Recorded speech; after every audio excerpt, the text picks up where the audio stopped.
Hello, my name is Yuvraj Dharmapuri. I am going to chant the 9th chapter of the Bhagavad Gita, which is the Navamodhyayah.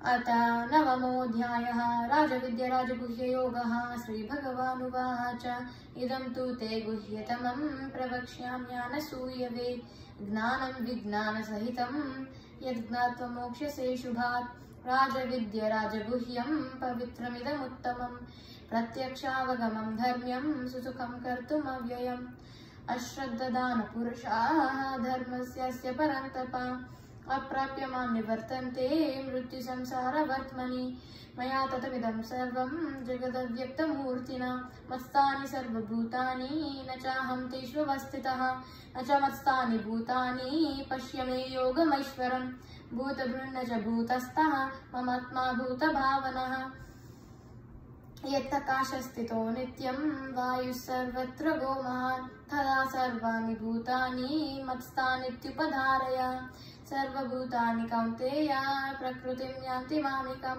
Kalpakshaye Punastani Kalpado Visrujamyaham Prakrutim Swamavastabhya Visrujami Punah Punaha Bhutagramamimam Krutsna Mavasham Prakrute Vashat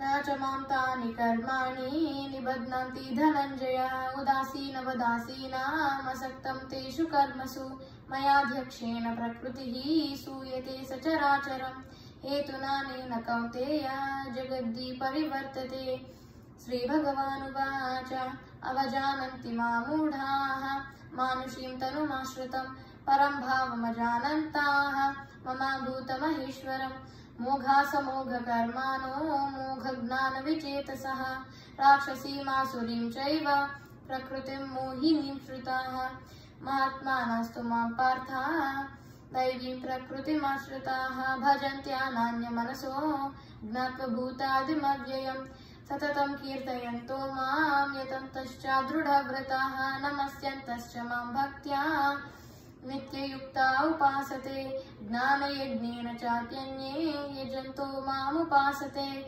Ekatvena prutatvena Bahutha vishvato mukham Aham kraturaham yajnaha Swadaham aham aushadam Mantroham aham evajyam Aham agniraham bhutam Pitahamasya jagato Dadhata pitamahaha Vedyam pavitram omkaraha Ruksama yajurevacha Gatir Bharta Prabhu Sakshi Nivasa Saranam Suhrita Prabhava Pralaya Hastanam Nidanam Bijam Avyayam Tapamyaham Aham Varsham Nigruhna Vitsrujami Cha Amrutam Chaiva Mrityuscha Sada Satchaham Arjuna Traividyamam Somapah Puta Papaha Yagnairishva Swargatim Prarthayante Te Punyamasādhya Surendra Lokam Ashnanti Divyandevi Deva Bhogan Sri Bhagavanuvacha Tetam Bhuktva Svargalokam Vishalam Kshine Punye Marthe Lokam Vishanti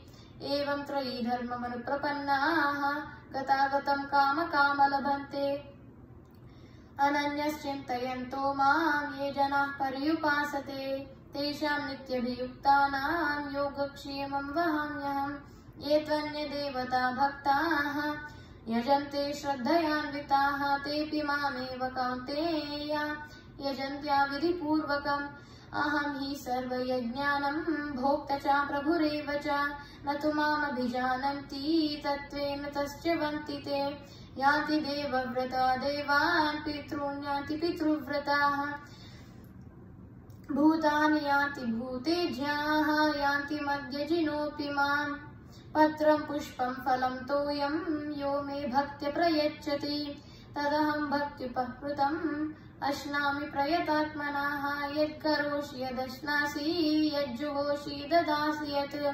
yattapasyasi kaunteya tat kurushva madarpanam shubha shubha phalairevam mokshase karma bandhanaihi sannyasa yoga yuktatma vimukto mamupashyasi Sammoham sarvabhuteshu name dveshosti na priyaha ye bhajanti tumam bhaktya mayi te teshu chapyaham api chet suduracharo bhajate mamananya bhak sadureva samantavyaha samyagyavasito hi saha Sri Bhagavanuvacha क्षिप्रं भवति धर्मात्मा शाश्वतशान्तिं निगच्छति।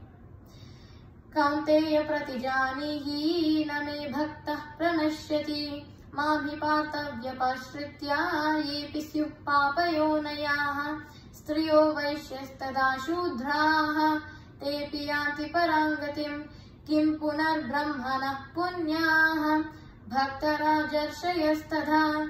अनित्यमसुखं लोकम् इमं प्राप्य भजस्व माम्। मन्मानभावमद्भक्तो मद्याजी मां नमस्कुरु। मामे वैश्यसि युक्त्वैवम् आत्मना मत्परायणाः। इति श्रीमद्भगवद्गीतासु उपनिषत्सु ब्रह्मविद्यायां योगशास्त्रे श्रीकृष्णार्जुनसंवादे राजविद्या राजगुह्ययोगो नाम नवमोऽध्यायः। श्रीकृष्णपरब्रह्मणे नमः। Thank you for watching this video. If you like this video, please like, subscribe and share. Thank you. Bye.